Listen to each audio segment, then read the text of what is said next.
Feminine मतलब भुखमरी। और फेमिन एक ऐसी बीमारी है जैसे कि जिस रीजन को, जिस जमीन को ये लग जाए तो लोगों की जान लेके रहती है। फेमिन की वजह से दुनिया में बहुत सारे लोगों की जान गई है, जैसे कि सोवियत यूनियन, मोइस्ट चाइना और नॉर्थ कोरिया भी। क्या आपको पता है भारत में भी बहुत लोगों की जान गई है? आई रियली आपको ये पता नहीं होगा, बट लगभग 10 करोड़ लोग अपनी जान गंवा के बैठे हैं भुखमरी की वजह से। और अगर आपने पूछ रहे हो कि ये कब हुआ, ये हुआ 80 से स्टार्ट होके 1940 तक ये एक मौत का तांडव चलता रहा। और वो किसके राज में? हमको ब्रिटिश राज में हुआ। लगभग 10 करोड़ से भी ज़्यादा लोग मारे गए, लोग सड़कों पे आ गए, उनको अपने घर बेचने पड़े, एक एक दाने के लिए लोग तरस रहे थे। और ये हुआ कैसे?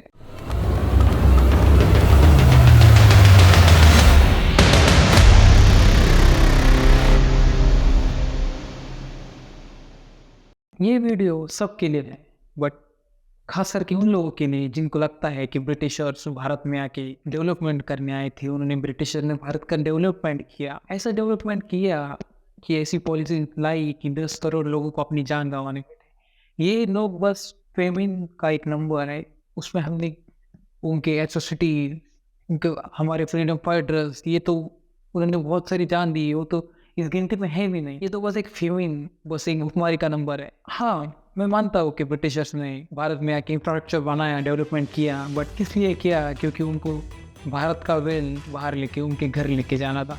भारत का डेवलपमेंट उनके लिए पीपल्स डेवलपमेंट नहीं था कि भारतीयों के लिए बनाया गया था, उनके लिए था यहाँ से पूरे इनके रिसोर्सेज कैसे एक्सप्लॉइट किए जाए और एक्सप्लॉइट किए हुए रिसोर्सेज वापस अपने कॉलोनी में कैसे भेजा जाए। इसलिए भारत का डेवलपमेंट किया गया और एक पॉलिसी बनाई गई कि लोगों को भी एक्सप्लॉइट किया गया। तो चलिए देखते।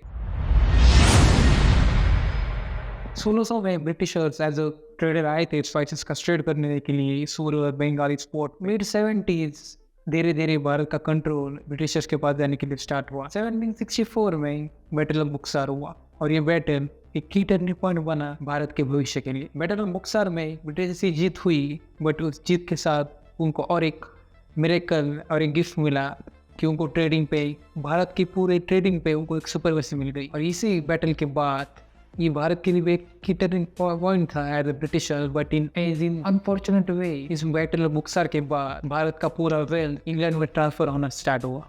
ब्रिटिशर्स आने के पहले क्राफ्ट वर्क इंडस्ट्री इंडिया में बहुत बड़ी इंडस्ट्री, उसकी डिमांड इंटरनेशनल और नेशनल लेवल पे दोनों पे थी। इंडस्ट्रियल रेवोल्यूशन ब्रिटेन में होने के बाद जो इंडस्ट्रियल मटेरियल था, जो इंडस्ट्रियल आउटपुट था, वो बहुत चीप था।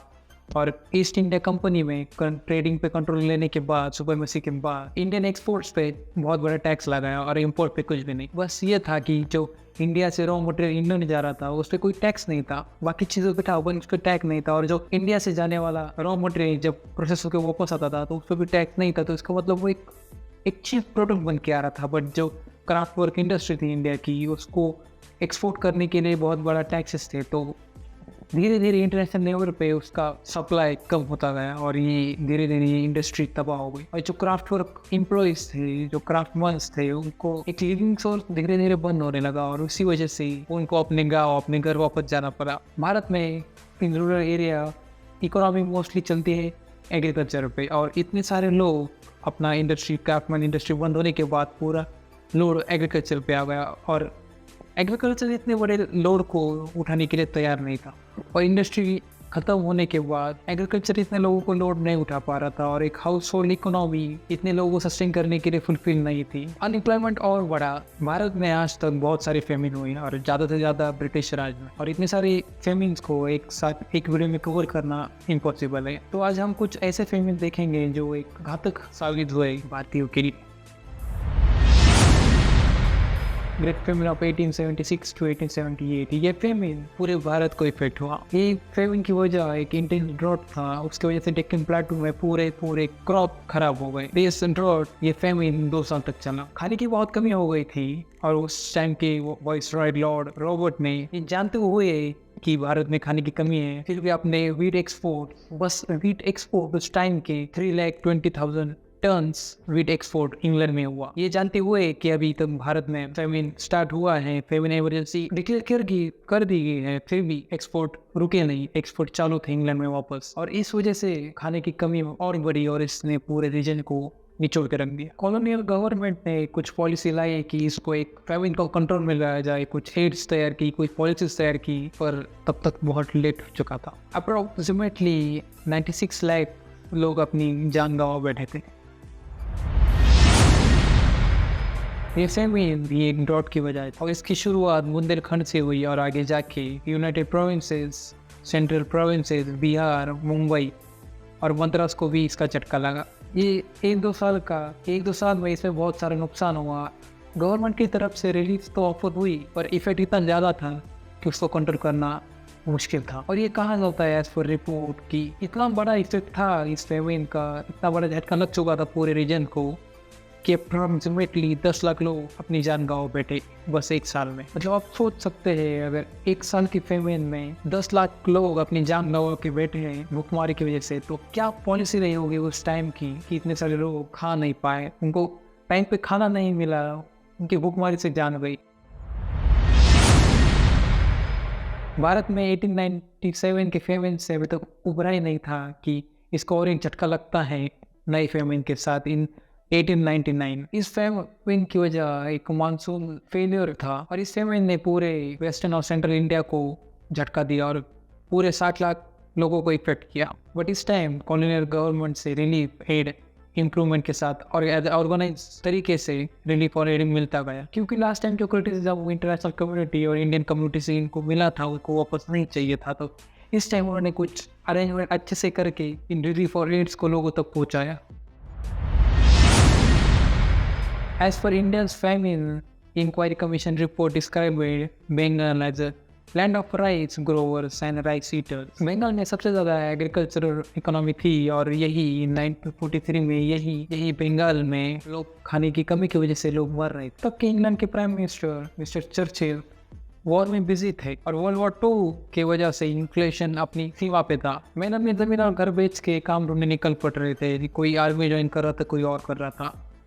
बच्चे और महिलाएं कोलकाता जैसे बड़े शहर में ऑर्गेनाइज रिलीफ की खोज में पहुंच रहे थे। जब जापानीज ने बर्मा का पूरा ऑक्यूपेशन ले लिया तो राइस का एक्सपोर्ट और इम्पोर्ट सब बंद पड़ गया। ट्रेडर ट्रांसपोर्टेशन सिस्टम पूरी बंद पड़ गई और जो बाहर से आने वाला राइस था वो बंद हो गया और जो भारत में जो राइस है वो भी इंग्लैंड जा रहा था। ये एक डोमिनो इफेक्ट बना कि एक पीस गिरने के बाद पूरा सिस्टम पूरा गिरने लग गया। बहुत सारे रिलीफ एड काम नहीं आ रही थी, पूरा वर्क नहीं आ रहा था, लोग सड़कों पे मर रहे थे। लोग कोलकाता की सड़कों पे मर रहे थे और देखते देखते पूरा सिस्टम काम करना बंद कर चुका था। मिस्टर चर्चिल इंग्लैंड के पीएम का रिलीफ और एड भी बहुत लिमिटेड था क्योंकि उनको वो पूरा फोकस वॉर पे जा चुका था। और चर्चिल ने इंग्लैंड का भारत का एक्सपोर्ट तक के लिए रुकाया नहीं, क्योंकि उन्होंने और बढ़ाया क्योंकि उनको वॉर टाइम में फूड ग्रेन बहुत ज़रूरी था और इसकी वजह से एक और ज़्यादा फूड शॉर्टेज भारत में तैयार हुआ। चर्चिल के व्यूज हमेशा से एक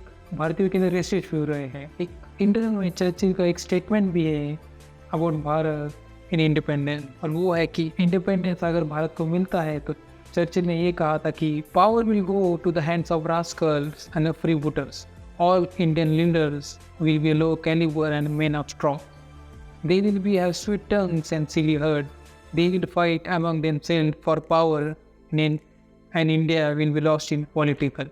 ये चर्चिल के व्यू थे इंडिया की तरफ, इंडिया के इंडिपेंडेंस की तरफ। बंगाल फैमिन में बस बंगाल में अप्रॉक्सीमेटली 40 लाख से भी ज़्यादा लोग मारे गए। वापस से मैं बोलता हूँ कि ये डेथ काउंट बस फेमिन का है, बाकी का प्लेग कोई डिसीज उसका नहीं है, बस फेमिन का ही। ब्रिटिशर्स के racist views, policies and ignorance की वजह से बहुत लोग अपनी जान गंवाए। बस ब्रिटिशर्स ही नहीं, पूरा यूरोप आज जिम्मेदार है। उस टाइम ब्रिटिशर्स या यूरोप आधी से ज़्यादा दुनिया पर राज करता था। इतनी सारी कॉलोनीज, उन कॉलोनीज का वेल्थ, ह्यूमन रिसोर्सेज, एक्सप्लॉइट करने के बाद और उसको पूरा वेल्थ यूरोप में लेके जाने के बाद यूरोप उस टाइम जाके वेल्थी बना। उन्होंने इंडिया में और कॉलोनीज में डेवलपमेंट किया, इंफ्रास्ट्रक्चर बनाया। वो डेवलपमेंट के नाम के लिए नहीं, कि उस रीजन के डेवलपमेंट के लिए नहीं, बट एक खुद के बेनिफिट्स के लिए। कहते हैं ना, कर्म हिट यू हार्डर। आज देखिए, बस ब्रिटिश नहीं, पूरी यूरोप की हालत आज क्या हुई है। जब कॉलोनियल भारत में कुछ गवर्नमेंट ऑफिस के बाहर लिखा हुआ था, Indians and dogs are not allowed inside, आज वही उनके ज़मीन पे एक भारतीय रूट का इंसान उनका पीएम।